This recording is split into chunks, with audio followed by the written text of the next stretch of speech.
ডাকি, কেউ গৌরী, কেউ দুর্গা, কেউ কালী। আমি কি সত্যি এত রূপে আছি?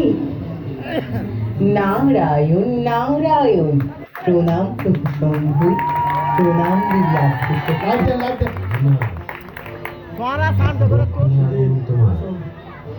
আজ দেবী জানতে চাইছেন মানুষ তাকে কতটুকু ডাকে, কেনই বা ডাকে। হ্যাঁ নারদ, তুমি তো ঝিনুকের সংবাদ জানো, বলো তো আমার সেই সব রূপের কথা।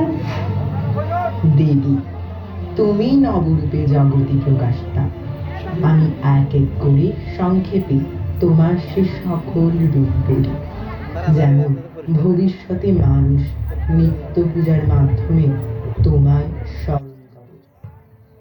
প্রথম, তুমি পার্বতী, মহাদেবের অর্ধাঙ্গিনী, গৃহস্থ জীবনের শান্তি, প্রেম আর ত্যাগের আদর্শ মূর্তি।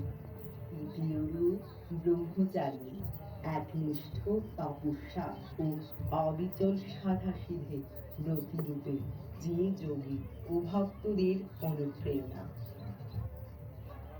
তৃতীয় রূপ জগদ্ধাত্রী, সিংহবাহিনী সাহসের জননী, যিনি ভীত হৃদয় মানবকে শক্ত করে সমগ্র বিশ্ব ধারণ করেন।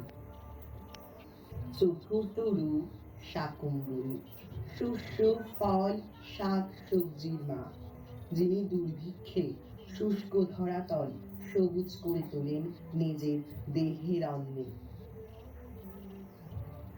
পঞ্চম রূপ দেবী কাত্যায়নী, ঋষি কাত্যায়নের কন্যা, মহাশস্ত্রধারিণী যোদ্ধা দেবী, যিনি অত্যাচারী অসুরকে যুদ্ধে দমন করেছিলেন। ষষ্ঠ রূপ কালী, গাঢ় কৃষ্ণবঙ্গের কালরাত্রির মতো, অসুর বিনাশিনী হলেও ভক্তের জন্য সীমাহীন স্নেহময়ী মায়ের আত্মরূপ। সপ্তম রূপ গন্ধেশ্বরী, ধূপ ধুনো ফুল আর প্রসাদের সুগন্ধে অনুভূত সেই দেবী, যিনি পূজাস্থলে অদৃশ্য থেকেও সর্বত্র বিরাজ করেন।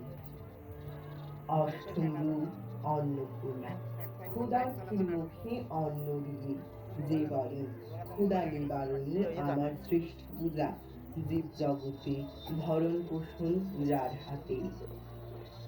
নবম রূপ দেবী দুর্গা, দশভুজা মহিষাসুর মর্দিনী, ধর্ম রক্ষার জন্য নির্ভীকভাবে অবতীর্ণ আদ্যশক্তি, যিনি দুঃখ দারিদ্র ও অন্যায়ের দুর্গম পথ রোধ করেন।